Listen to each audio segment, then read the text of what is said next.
Et bonjour à tous, je continue avec mon petit dictionnaire de la sagesse. Alors aujourd'hui, la lettre M, j'ai choisi bien évidemment le mot méditation. Qu'est-ce que la méditation? Alors la méditation, dans les stéréotypes, bien sûr, ça va être des gens qui sont assis en tailleur, les yeux fermés, avec des symboles particuliers. La méditation, ce n'est pas que ça. On peut faire des séances de méditation profonde où, en effet, c'est tout un protocole, mais vous allez pouvoir être en état méditatif plusieurs fois dans la journée sans vous en rendre forcément compte. Euh, Quand vous vous posez un moment, quand vous êtes même en voiture, ou des fois vous êtes dans une action et d'un coup vous êtes figé, ou il y a quelqu'un qui vous dit « Oh, oh, tu rêves », en fait vous êtes dans ce qu'on appelle un état méditatif, un état modifié de conscience. La méditation, c'est aussi ça. À quoi sert donc cet état méditatif?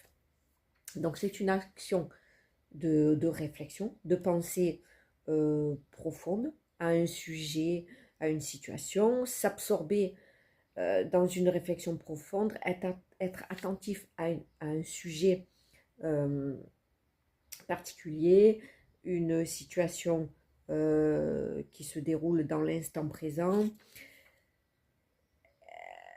être attentif à ce qui se passe en soi pendant une méditation, à ce qui se passe autour de soi, être conscient de l'instant. Alors, à quoi ça sert? Ça sert à favoriser un mental apaisé, à abaisser le niveau de stress, bien sûr, améliorer sa qualité de vie sur le long terme. La méditation, en fait, ça maximise le bien-être, qu'il soit physique ou mental. Pourquoi? Parce que c'est un instant qui est figé dans l'action, où on est vraiment, on se place vraiment à l'écoute de soi, de ce qui nous vient au niveau des pensées, au niveau des sensations, au niveau des émotions. C'est très important la méditation. Moi, je pense qu'on devrait l'apprendre aux enfants.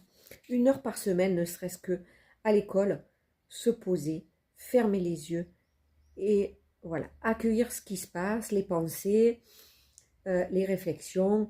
Et puis, vous savez, moi, je le dis souvent aux gens, quand ça va pas, vous allez marcher. Vous allez marcher 1 heure. Et tout ce qui va venir à votre réflexion pendant cette heure de marche, ça va être les choses qui sont dissonantes, qui sont à régler, une problématique bien particulière dans l'instant présent. C'est très important.